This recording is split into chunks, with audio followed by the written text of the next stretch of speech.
Wauchula, Florida, a small town along Main Street in Hardee County. Population less than 5,000. Kayla Nix and Drew Schock grew up here and reconnected 5 years ago after what began as a high school friendship. They soon decided to have kids and raise their children where they had roots. Now, this was the plan. We were going to have 3 kids, and that, you know what I mean? That was our goal. My mom was a principal. Kayla's mom, Tracy Nix, now at the center of their family's story. Here we are. A story they're here to share. It's really difficult to know that my mom is the one, that broke his heart here. My mom. According to the complaint affidavit, on November 1st, 2022, Kayla was going to get her hair done and asked her mom to babysit. Tracy met friends for lunch, drove home, and forgot her granddaughter in the back seat of her 2019 Lexus, with the windows rolled up. She went inside, talked to her dog, and practiced the piano. When one of her grandsons arrived, all of a sudden it came across her head that Uriel was in the back seat all afternoon. Her husband immediately began CPR. Temperatures in Wauchula that day reached 90 degrees. Uriel died. She was 7 months old. To think of the last moments of her life as a mother is gut-wrenching. A little girl. How do you forget a little girl?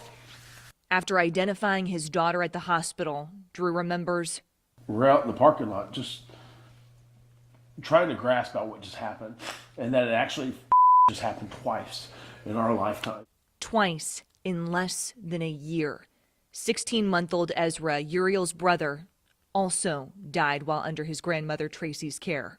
911, where is your emergency? That's a little baby. The grandmother's out giving him CP. Is he breathing? No. Okay, it was a pond, Yeah. and they're not sure how long the child was in the pond? No. Drew got the first call 3 days before Christmas 2021. He goes, something happened to Ezra, and that's when I just called Kayla, and she goes, what? And I said, I don't know, I'm heading there now.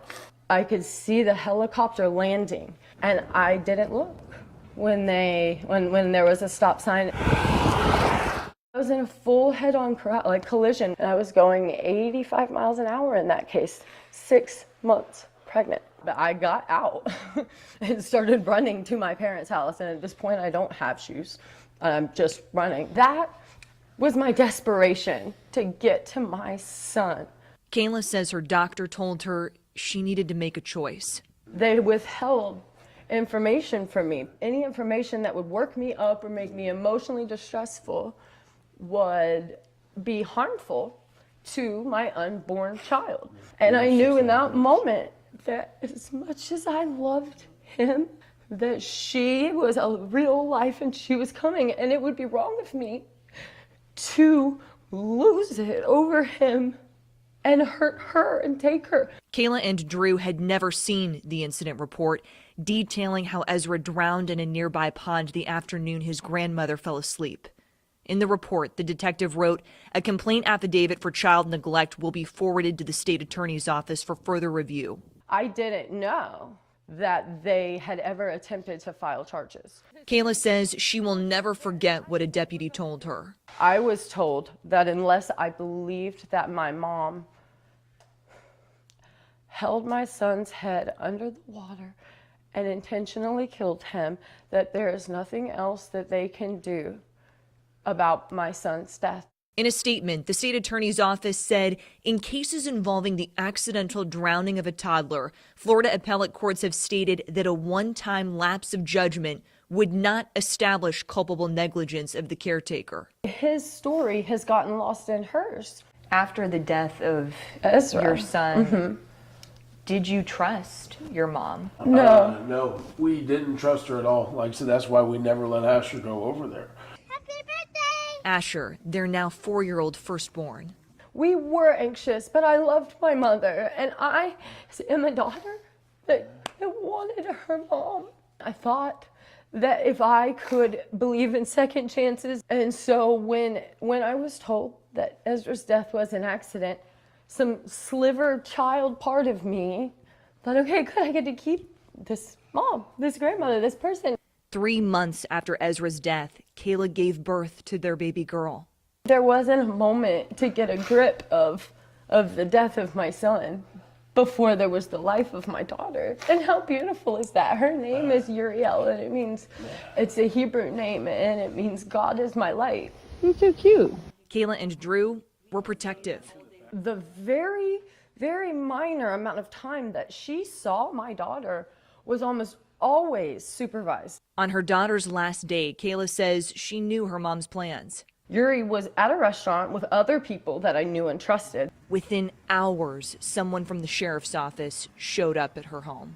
And said that your baby is dead. And I said, I'm sorry, what? I know Ezra said, why are you here? Why are you, like, what is this? No, Kayla, your baby is dead.